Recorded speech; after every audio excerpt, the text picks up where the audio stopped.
shellacking. It is the embarrassment. It is the absolute thrashing. It is the butt kicking of epic proportions that we stayed up late last night to watch. We just watched TCU take Bill Belichick and North Carolina behind the woodshed and absolutely humiliate them. North Carolina didn't look ready. They didn't look like they were ready to outcoach anybody. Nothing about this program looked good. North Carolina got their butts whooped last night, including the legend you see right there. Belichick didn't look any happier at the end of the game than that picture looks right there. My goodness, that is a scary looking picture, but I think that's how all North Carolina fans felt last night. I mean, look, the opening drive, I thought, ooh, this is going to be a great game. Look at North Carolina cooking 7 plays, 83 yards, and 30, including a 39-yard pass from their then starting quarterback, Gio Lopez. I thought North Carolina was going to be cooking. And then TCU scored, and then TCU scored again, and then North Carolina turned the ball over, and TCU turned that into 7, and then they scored again, and then they scored again, and it just got that embarrassing. It just got that brutal. Just looking at the sheer numbers. And of course, we don't box score scout here on this show, but I think looking at the numbers just can articulate how much of a whooping that really was. 48-14 final score, obviously, and TCU outgained North Carolina 542 total yards to 222 total yards for the Tar Heels. On the ground, TCU just absolutely ravaged that defense. 258 rushing yards, 7.4 yards per attempt. Just North Carolina's 50, only 1.8 yards per attempt. It was brutal, Fitz. And what I think was most telling to me, and look, North Carolina has a ton of new players, so much overhaul on the coaching staff, essentially zero continuity from last year to this year. So I think it's fair to expect this team to struggle at least a little bit and at least early. But what is Bill Belichick's calling card? Defense. Bill Belichick won 2 Super Bowls as the defensive coordinator for the New York Giants and was coaching one of the best defenses in the history of the National Football League. And that's the defense that we saw last night by a Bill Belichick coach team. A defense that essentially let TCU's offense do whatever the heck they wanted. It was sloppy. They didn't secure the ball. There was zero ball protection. And there were even, the clock on the bottom of the screen. I know this wasn't defensively, but I think it just showed how brutal everything was for North Carolina last night. There was a clock that popped up that said North Carolina has not completed a pass since 8:12 p.m. Eastern time. I thought, well, how bad could that be? I had no idea what time it was. I looked down at my phone. It was 9:26 p.m. Eastern time. Brutal night all the way around. Turnovers, rough offense, couldn't run the football, couldn't stop the run, all the way around for North Carolina. And I don't think that you could have had a worse debut for Bill Belichick as the head coach at North Carolina than what we saw last night. This is part of why I don't believe Belichick will work in college, Caroline, because everything you just said speaks to what North Carolina is going to be up against this year. And instead of just yelling about Belichick and how bad it sucked, I want to have a little bit of nuance to this for a second. Mm-hmm. You make a great point that this is a wildly different roster than it was, with a wildly different coaching staff and obviously a different tone to the organization, to the program. Everything is different today.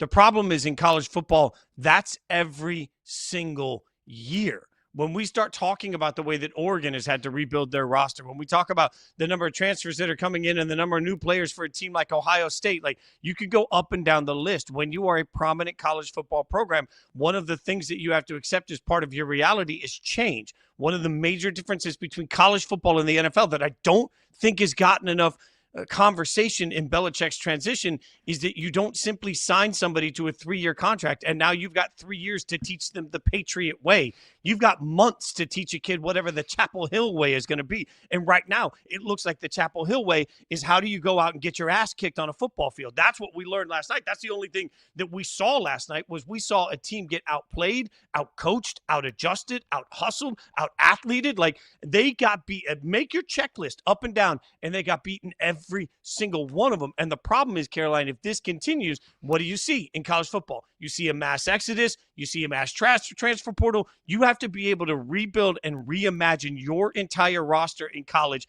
every single year. We have zero proof that that is something Bill Belichick is even slightly remotely capable of doing.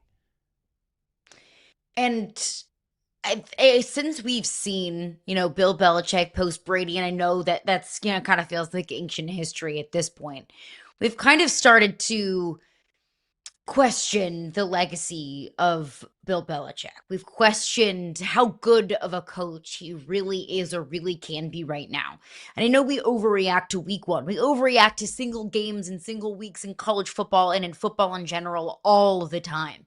But there was nothing that I saw last night that would give me optimism that Bill Belichick can turn this ship around. Now, prove me wrong.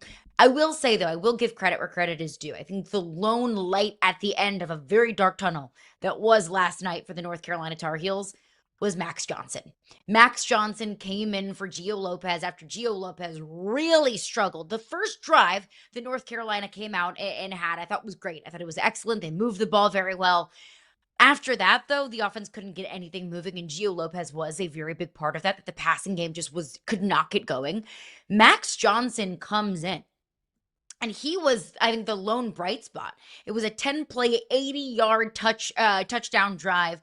We saw a 16-yard completion from Max Johnson, turned around a beautiful, beautiful 39-yard completion for Max Johnson. And Max Johnson has had a really difficult road in college football. He started his career at LSU, and because of injuries at the quarterbacks ahead of him in the pecking order, he had to come in and play for LSU in really big games. And he transfers to Texas A&M, couldn't win his way to a consistent starting job, so he transfers to North Carolina. And last year, in North Carolina's first game of the season, he suffered a gruesome, gruesome leg injury to the point that he almost lost his leg.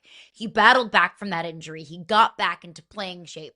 He got back into a North Carolina uniform. And I think last night just proved that the resilience, the fighting back. I'm rooting for Max Johnson. I really am. I think that's the bright spot that you can talk about here is Max Johnson battling back from all of the adversity that he's faced, whether that's winning a starting job or whether that was from injury.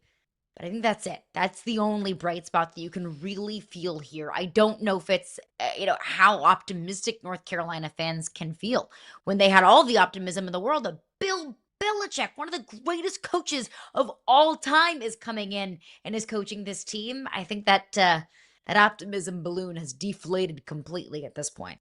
I mean, I saw Twitter X before the game talking about the most anticipated coaching debut in college football history, and I'm not sure that that's hyperbole. This game was put in a standalone window on a Monday night because the world wanted to see Belichick, right? And let's not get it twisted. You're right. That Max Johnson portion of the story is great. It also happened against backups from TCU at that point. So there is an element here where, and it's TCU.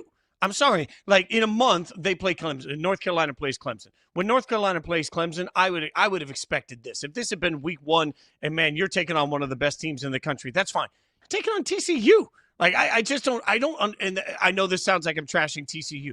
I'm not, but TCU is not at the same level as a top 5 team in college football this year. So if you're North Carolina, you just had the most anticipated coaching debut supposedly ever in the sport, which means that by just, what's the Latin phrase you like, by default, ipso facto, whatever, that we now have. By default is not Latin.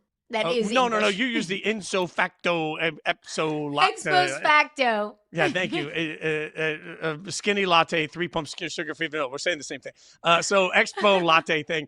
If it's the highest anticipated college football coaching debut in history, that means that last night was the most disappointing college football coaching debut in history. And just put that into some level of that is the most disappointing debut we've ever seen. And we're going to continue to see a ton of Belichick in North Carolina in these standalone windows because it's such a sensational story. And I'm sorry, if we end up with a world where the Hulu documentary is more interesting than the football team, then we have a problem in North Carolina. And it sure, after last night, it's inarguable that more people are interested in Hulu this week than they are in what this football team's going to do next because it was trash. And that is so anti-Belichick. And by the way, I love that expert trolling job of the TCU football Twitter account. One of the best social media teams in all of college sports. But that's so anti-Belichick. The fact that the football product that we're seeing on the field is such a train wreck that we can't wait to watch the behind the scenes, the documentary crew that's picking up all of the conversations that we haven't gotten to see.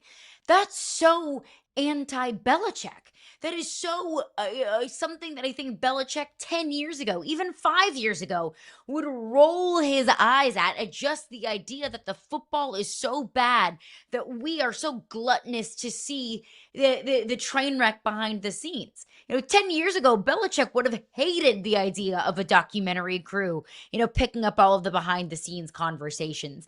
10 years ago, Bill Belichick would have shuddered at the idea at losing by, 49 points, whatever the final score differentiation was. He would have shuddered at that idea, at not looking prepared in week one, at getting embarrassed on national television in a standalone window when everyone is watching.